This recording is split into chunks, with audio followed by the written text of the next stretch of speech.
Wassalatu wassalamu ala Rasulillah ma ba'da. Baru habis bepergian ya teman-teman.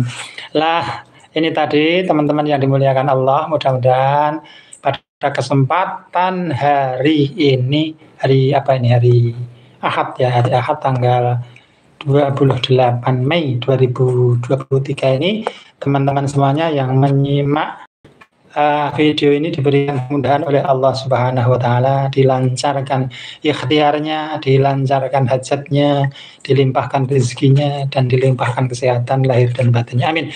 Menjawab pertanyaan ini tadi pas saya di perjalanan, mohon maaf saya singkat-singkat jawabnya. Ada yang bertanya, yang pertama itu tadi ada Ibu Siti Mutaharoh dari Bojonegoro. Lah, Ibu ini menanyakan, Ustadz, pada hari ini kumat lagi, kambuh lagi katanya lah. Kemudian saya menjawab dengan kata atau kalimat pendek, Ibu, coba jangan katakan atau jangan pernah mengucapkan yang namanya kumat. Karena beberapa kali kita jelaskan ya teman-teman semuanya, tidak ada yang namanya kumat ya. Yang perlu diyakinkan, yang perlu kuatkan dalam pikiran ibu dan bapak sekalian, teman-teman, sahabat sekalian yang berbahagia, tidak ada yang namanya kumat. Yang ada adalah setback. Setback itu adalah sebuah proses ditariknya ke belakang satu kondisi tertentu. Untuk apa? Tertarik ke belakang untuk terluncur, untuk diluncurkan lagi lebih jauh ke depan sana. Ya, seperti busur anak panah atau busur panah.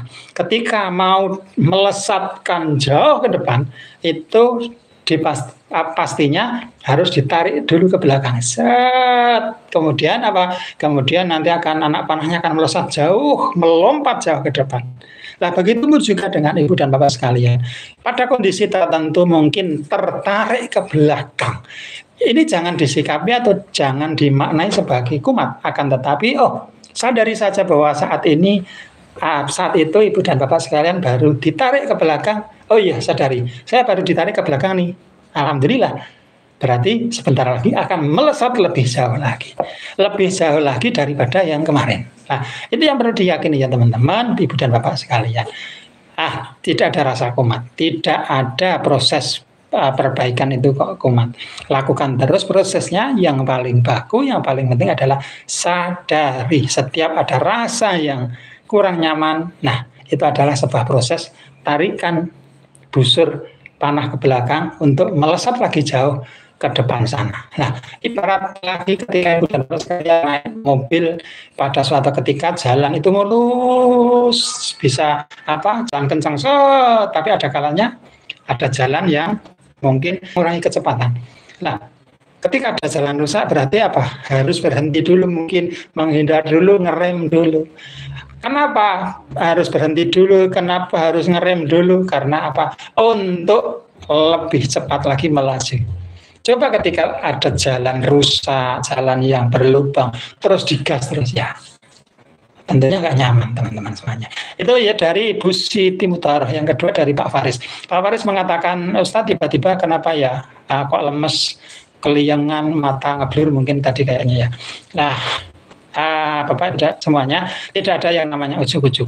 Ketika ada peristiwa rasa, sensasi yang tidak nyaman, itu ada yang melatar belakanginya, ada yang mengawalinya.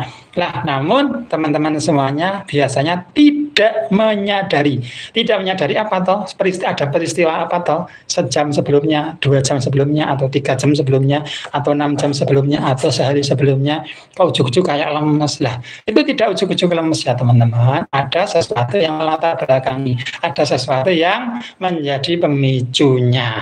Nah, terus apa yang perlu dilakukan pada saat ujuk-ujuk lemes tadi? Solusinya adalah apa? Merubah persepsi, merubah sudut pandang, merubah anggapan bahwa ini ujuk-ujuk lemes. Tidak. Nah, coba digali tadi ada apa, kemudian ada apa. Bukan berarti kita mencari masalah, ya tujuannya adalah mencari akar masalahnya, kemudian setelah itu diterima. Setelah diterima kemudian ikhlas dan dilepaskan. Ketika terlalu erat memegang satu masalah tertentu, memegang erat rasa tertentu, nah itu Ibu dan Bapak semuanya, teman-teman sekalian, itu namanya terjadi kemelekatan. Melekat terhadap sesuatu yang tidak produktif, melekat pada sesuatu yang bukan milik kita. Nah, melekat, yang punya hak melekat itu adalah Tuhan, Allah Ta'ala. Karena apa? Yang melekat itu adalah Sang Pencipta yang punya kemelekatan. Sementara kita sebagai manusia, kita tidak berhak untuk melekat terhadap sesuatu hal yang sebenarnya bukan milik kita. Ya kan? Nah, apa? Uang misalnya. Uang, kemudian rumah, kendaraan mungkin. Apa itu milik kita? Bukan. Sesungguhnya itu adalah milik Allah. Dengan adanya uang, kita tidak melekat dengan adanya satu kondisi tertentu. Tetap disadari sebuah proses yang diperjalankan oleh Allah supaya Ibu dan Bapak semuanya lebih bisa apa yang diamanahkan oleh Allah. Badan ini, tubuh ini, pikiran ini. Ini adalah amanah dari Allah. Kita diamanai untuk menjaga dan merawat. Sadari bahwa segala sesuatu yang dirasakan adalah milik Allah, segala sesuatu yang dirasakan adalah pemberian Allah. Sadari, kemudian yang kedua, syukuri. Alhamdulillah, alhamdulillah. Mensyukuri apa? Mensyukuri nikmat-nikmat yang begitu luar biasa. Kan cuman lemes kan, kakinya masih bisa jalan, tangannya masih jalan, matanya masih melihat, telinganya masih mendengar, apalagi anak-anak masih sehat, masih punya rumah. Di luaran sana itu masih banyak yang lebih parah dari itu. Makanya bersyukurlah, perbanyak bersyukur, kurangi porsi mengeluhnya. Ya Allah, rasa-rasa sensasi yang dianggap tiba-tiba itu nantinya ketika disadari, ya kan, kemudian diterima dan disyukuri.